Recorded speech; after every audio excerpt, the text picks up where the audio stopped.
Hello বন্ধুরা, আমার খাওয়া দাওয়া চ্যানেলে তোমাদের সবাইকে ওয়েলকাম। আজকে বানাবো নিরামিষ শীতে বাঁধাকপি। বাঁধাকপিটাকে আমি গরম জলে ভাপিয়ে জলটা ফেলে দিয়েছি। এখানে কড়াই তেলে তেজপাতা 5 ফোড়ন দিয়ে কেটে রাখা আলু আর টমেটো একটু ভালো করে ভাজা করে নিয়েছি।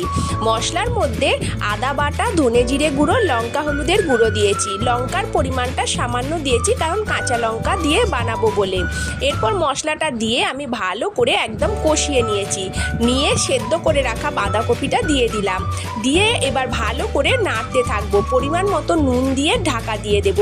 বারে বারে ঢাকনা খুলে আমি কপিটাকে নাড়তে থাকবো। কপি থেকে যে জলটা বেরোবে তার মধ্যে আলুটা সেদ্ধ হবে, এতে আর কোনো জলের প্রয়োজন পড়বে না। এইরকমই মিনিট 5 ধরে ঢাকনা দিয়ে বারে বারে খুলে আমি কপিটাকে নাড়তে থাকবো। এরপর এতে ঘি দিয়ে দিলাম, গরম মশলা দিয়ে দিলাম, দিয়ে ভালো করে এটাকে কষিয়ে শুকনো করে রেডি হয়ে গেল বাঁধাকপির ডালনা।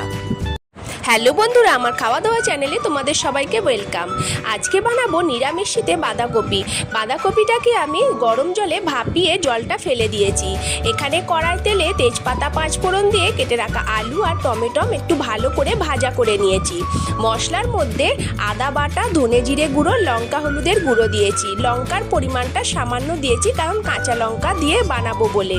এরপর মশলাটা দিয়ে আমি ভালো করে একদম কষিয়ে নিয়ে সেদ্ধ করে রাখা বাঁধাকপিটা দিয়ে দিলাম। দিয়ে এবার ভালো করে নাড়তে থাকবো। পরিমাণ মতো নুন দিয়ে ঢাকা দিয়ে দেব। বারে বারে ঢাকনা খুলে আমি কপিটাকে নাড়তে থাকবো। কপি থেকে যে জলটা বেরোবে তার মধ্যে আলুটা সেদ্ধ হবে, এতে আর কোনো জলের প্রয়োজন পড়বে না। এইরকমই মিনিট 5 ধরে ঢাকনা দিয়ে বারে বারে খুলে আমি কপিটাকে নাড়তে থাকবো।